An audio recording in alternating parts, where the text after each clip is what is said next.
আমাৰ অসমত যিমান জিলা আছে সেইমতে আমি অভিভাৱক মন্ত্ৰীও দিব পৰা নাছিলোঁ।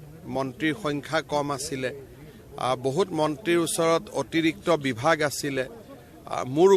মোৰ কাষতে অতিৰিক্ত বিভাগ আছিলে। গতিকে সকলো বিভাগে যাতে ন্যায় পায়, এই চাৰিওজন মন্ত্ৰীৰ আগমনে মন্ত্ৰীসভাখন সফল কৰিব আৰু আমি চেষ্টা কৰিছোঁ যাতে মন্ত্ৰীসভাত সকলো ক্ষেত্ৰ সকলো ভাষা-ভাষী ৰাইজক আমি যাতে স্থান দিব পাৰোঁ। ডক্টৰ মই ভাবিছোঁ যে ডক্টৰ কালি পৰহি দিনাখন আমি দিম। ডেফিনেটলি সাল সলনিটো হ'বই, কাৰণ চাৰিজন নতুন মানুহ আহিলে পুৰণা থকা মানুহখিনিৰ পৰা কাটি পেলাইতো চাৰিজনক নতুন দিব লাগিব। গতিকে সাল সলনি হ'ব। আজিও নকৰোঁ, কালিও নকৰোঁ, পৰহি দিনাখন কৰিম। আমাৰ অসমত যিমান জিলা আছে সেইমতে আমি অভিভাৱক মন্ত্ৰীও দিব পৰা নাছিলোঁ। মন্ত্ৰীৰ সংখ্যা কম আছিলে। বহুত মন্ত্ৰীৰ ওচৰত অতিৰিক্ত বিভাগ আছিলে। মোৰ কাষতে অতিৰিক্ত বিভাগ আছিলে।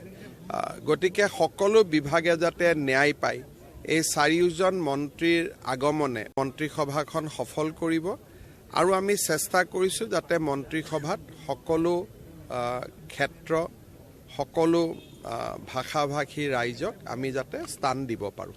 ডক্টৰ মই ভাবিছোঁ যে ডক্টৰ কালি পৰহি দিনাখন আমি দিম। ডেফিনেটলি সাল সলনিটো হ'বই, কাৰণ চাৰিজন নতুন মানুহ আহিলে পুৰণা থকা মানুহখিনিৰ পৰা কাটি পেলাইতো চাৰিজনক নতুন দিব লাগিব। গতিকে সাল সলনি হ'ব।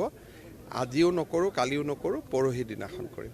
আমাৰ অসমত যিমান জিলা আছে সেইমতে আমি অভিভাৱক মন্ত্ৰীও দিব পৰা নাছিলোঁ। মন্ত্ৰীৰ সংখ্যা কম আছিলে। বহুত মন্ত্ৰীৰ ওচৰত অতিৰিক্ত বিভাগ আছিলে। মোৰ কাষতে অতিৰিক্ত বিভাগ আছিলে। গতিকে সকলো বিভাগে যাতে ন্যায় পায়, এই চাৰিওজন মন্ত্ৰীৰ আগমনে মন্ত্ৰীসভাখন সফল কৰিব আৰু আমি চেষ্টা কৰিছোঁ যাতে মন্ত্ৰীসভাত সকলো ক্ষেত্ৰ সকলো ভাষা-ভাষী ৰাইজক আমি যাতে স্থান দিব পাৰোঁ। ডক্টৰ মই ভাবিছোঁ যে ডক্টৰ কালি পৰহি দিনাখন আমি দিম। ডেফিনেটলি সাল সলনিটো হ'বই, কাৰণ চাৰিজন নতুন মানুহ আহিলে পুৰণা থকা মানুহখিনিৰ পৰা কাটি পেলাইতো চাৰিজনক নতুন দিব লাগিব। গতিকে সাল সলনি হ'ব। আজিও নকৰোঁ, কালিও নকৰোঁ, পৰহি দিনাখন কৰিম। Election was overdue, and also in our ministry there was no representation from Barak Valley.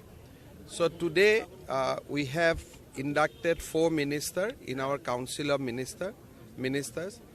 One post is still remain vacant. That will be filled up in days to come. There are so many development activities is going on. To supervise everything we need, today with induction of 4 ministers, the Council of Ministers will be strengthened and we will be able to dedicate more for the development of Assam.